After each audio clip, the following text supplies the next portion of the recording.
수평 시간입니다. 유명한 사람의 글이나 평론을 소개하는데요. 오늘 유명한 사람은 엄상익 논설위원인데요. 최보식 언론에 글 쓰는 분이죠. 유명한 분입니다. 제목이요. 내가 작성한 공소장 한 장으로 재벌 그룹을 작살냈다. 썸마리를 보니까 검찰 조직에서 일하는 상당수의 영혼이 병들어 있는 것 같았다. 물론 피해자를 위해 밤낮 없이 일하는 성실한 사람들이 더 많았다. 그러나 야망과 정치성을 가진 일부 검사가 조직을 망쳤다. 이렇게 엄상익의 관찰 인생에서 요약을 해놨는데요. 일단 그대로 읽어드립니다. 보시기에 앞서 구독 꾹꾹 눌러주십시오. 구독이 큰 힘이 됩니다. 수사에 입회하기 위해 밤늦게 경찰서에 간 적이 있었다. 내 또래의 담당 형사가 기다리고 있었다. 그는 나의 옷깃에 달린 배지를 보자 적대적인 어조로 이렇게 내뱉었다. 너는 공부 잘해서 변호사가 됐고 나는 공부 못해서 형사가 됐다. 하지만 수사권은 나한테 있으니까 잘 봐줄까 아닌가는 내 맘이야. 열등의식으로 삐뚤어진 그의 심기를 건드리지 않으려고 조심했다. 한 번은 내가 직접 경찰에 고소를 한 적이 있다. 변호사인 나를 쳐다보는 나이 먹은 형사의 눈길이 떨떠름했다. 그가 이렇게 말했다. 나는 제대가 1년 남은 형사요. 이 경찰 조직에서 더 이상 나를 건드릴 사람이 없어. 무서운 게 없지. 그는 무성의하게 수사를 했다. 법률 지식도 밑바닥 수준이었다. 평생 진급을 못한 한설인 하급 경찰의 모습이었다. 그런 경찰들은 소수만 있어도 세상은 독에 오염된다. 내가 어린 시절 국민들은 못된 경찰관을 혼내는 게 검사라고 생각했다. 많이 배웠다고 인식했기 때문에 존경도 했다. 그러나 언제부터인가 그런 인식이 사라졌다. 왜 그랬을까? 자유당 정권은 경찰을 권력의 도구로 사용했다. 군사 정권은 정보부가, 문민정부 정권으로 들어와서는 검찰이 그 역할을 맡았다. 내가 사법연수원 시절 검사장 출신의 한 교수는 전체 연수생들 앞에서 이런 자랑을 했다. 내가 작성한 공소장 한 장으로 재벌 그룹을 박살냈어. 또 다른 검사장은 전국의 도지사, 시장, 군수를 임명하는 건 국민이지만 검사는 언제든지 비리를 잡아 그들을 해임시킬 수 있다고 했다. 나를 지도했던 검사 출신 연수원 교수는 이렇게 가르쳤다. 검사는 누구에게도 고개를 빳빳하게 해야 해. 검사의 근성이라는 게 있어. 나이가 30년 위까지는 맘먹어도 돼. 검찰 조직에서 일하는 상당수의 영혼이 병들어 있는 것 같았다. 물론 피해자를 위해 밤낮 없이 일하는 성실한 사람들이 더 많았다. 그러나 야망과 정치성을 가진 일부 검사가 조직을 망쳤다. 고위직 공무원의 변호인이 된 적이 있다. 그의 선거 출마를 막기 위해 그는 수사 대상이 됐다. 담당 검사는 나에게 자기는 정무를 하는 거지 수사를 하는 게 아니라고 했다. 그의 마음에 들게 자백을 하지 않자 언론의 자료를 흘리면 당신은 당할 텐데 하고 협박을 했다. 끝까지 버티면 다른 걸 캐서 별건으로 기소하겠다고 겁을 주었다. 그게 정치 수사의 일반적인 행태였다. 엘리트 검찰은 세련됐다. 여론의 흐름을 살피기도 하고 언론을 관리하는 기술도 탁월했다. 검찰의 조사를 받은 후 빌딩 창에서 떨어져 자살한 재벌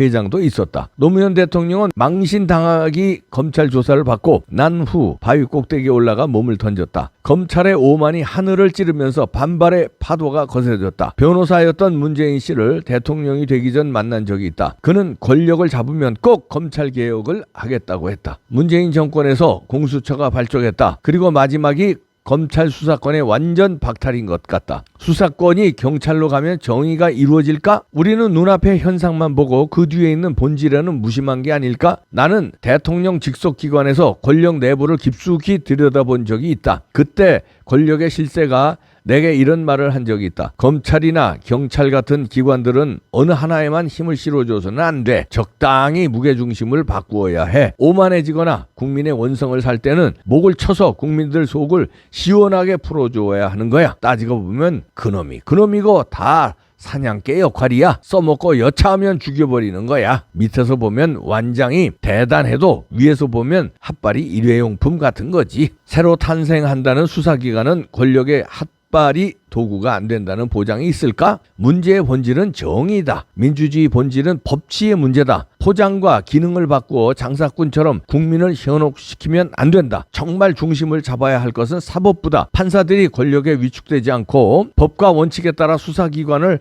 통제했어야 했다. 교만하면 아무리 잘나도 싫어한다. 검수완박의 본질이다. 자, 이렇게 엄상익 논설위원이 썼는데요. 엄상익 법률사무소 대표 변호사이기도 하죠. 법조계의 경험도 있고 그러니까 이런 칼럼이 내용이 있네요. 지금은 이제 저도 한동훈의 그 편을 들지만 검찰도 그동안에 정치검찰 노릇하고 잘못한 거 많거든요. 그러니까 힘 있는 사람한테 출세하려고 아부하고 힘없는 사람은 오바해서 기분 나쁘다고 작살낸 적도 있어요. 그러나 이제 우리가 주장하는 건 그런 사람들은 어느 조직에나 있는데 그런 사람이 있다고 해서 그 조직 자체를 없애려고 그러면 되느냐. 성직자 중에도요. 스님들 중에서도 일탈하고 뭐 사회적 논란이 되는 스님이 있어 왔잖아요. 그렇다고 해서 그 사람들 몇 명 있다고 해서 전국의 절을 다 없애버리면 안 되잖아요. 아니면 스님들이 설파하는 걸 못하게 막으면 됩니까? 목사들도 여러 사람 문제가 있었잖아요. 목사들의 성, 추문, 파문, 뭐 목사들의 여러 가지 비위 이런 거 있었지만 그런 목사들 몇 명이 있다고 해서 전체 대한민국 목사들 앞으로 설교하지 마 이렇게 하면 되겠습니까? 마찬가지로 검사들도 지금까지 이 엄상익 논설위원이 지적한 대로 문제 있는 검사들이 많았어요. 그렇다고 해서 검찰 수사권을 다 없애고 경찰에 주면은 그럼 그 경찰은 올바르냐 이거죠. 경찰이 그러면 공정하게 수사할까요? 마찬가지예요. 더 할지도 모르죠. 그렇다면 문제는 수사권이 어디로 가느냐 이게 아니라 정의를 세워야 되고 정의를 세우는 건 법치주의를 지켜야 되는데 법대로 처분하면 되거든요. 법원이 공정해야 되는데 이 김명수가 또 다 작살내놨어요. 사실 이 검수완박에 국민들이 흥분하는 거는 그리고 윤석열 현상을 만들어내고 윤석열 현상에 이어서 지금 한동훈 신드롬까지 나오잖아요.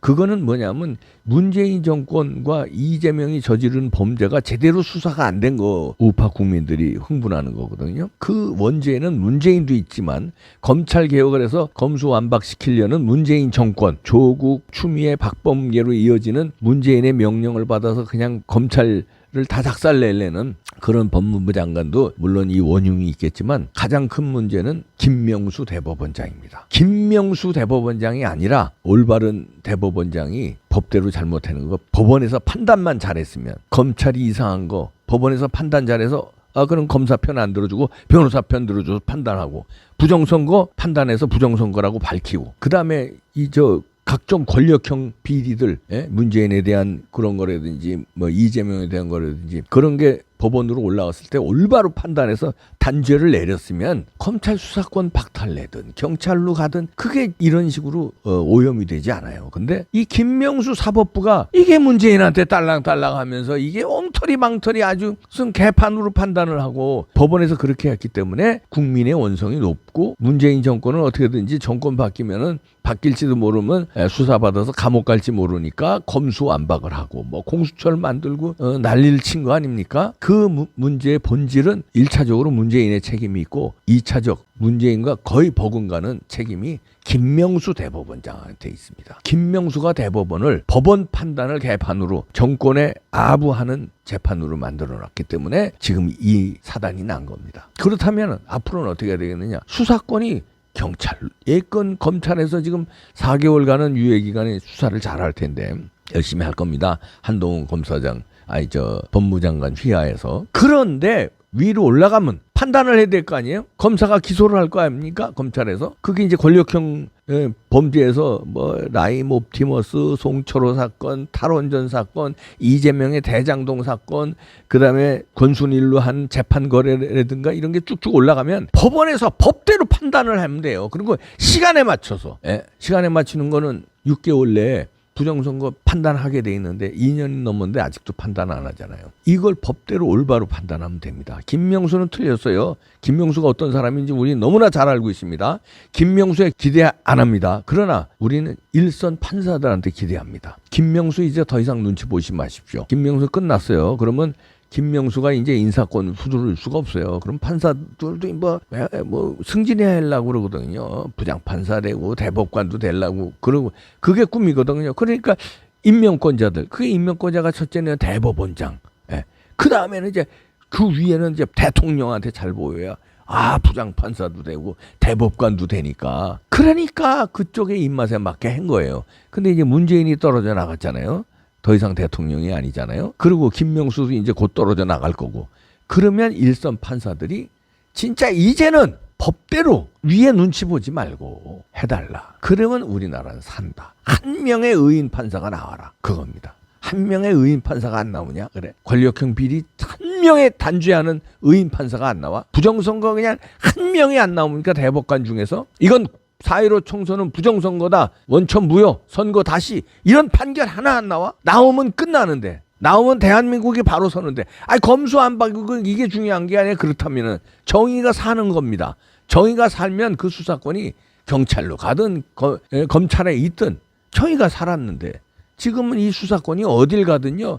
정의가 다 밥 말아 먹었어요. 누가? 김명수와 문재인이. 그건 이제는 더 이상 문재인은 대통령이 아니기 때문에 윤석열과 한동훈이 다시 살려야 합니다. 그리고 경찰은 이상민 행자부 장관이 다시 살립니다. 만약에 또 권력에 취해서 우리가 그렇게 기대를 하는데 윤석열 대통령과 한동훈 법무부 장관, 이상민 행자부 장관이 또 역시 저쪽에서 횡포를 부렸듯이 이쪽에서 만약에 또 그럴 리는 없다고 보는데 그래도 사람이라는 게 힘을 가지면 또 모릅니다. 그럴 경우에는 오고 갈 데가 없을 겁니다. 법대로 처리하고 신속하게 처리하면 인기가 확 올라갈 거고 확 영웅이 될 거고 3명 다요. 그렇지 않으면 자기네 또 편들 또 뭐 이렇게 하고 뭐 이렇게 하면 똑같이 문재인과 함께 같이 추락할 수밖에 없죠. 근데 윤석열, 한동훈, 이상민 팀은 다를 것 같아요.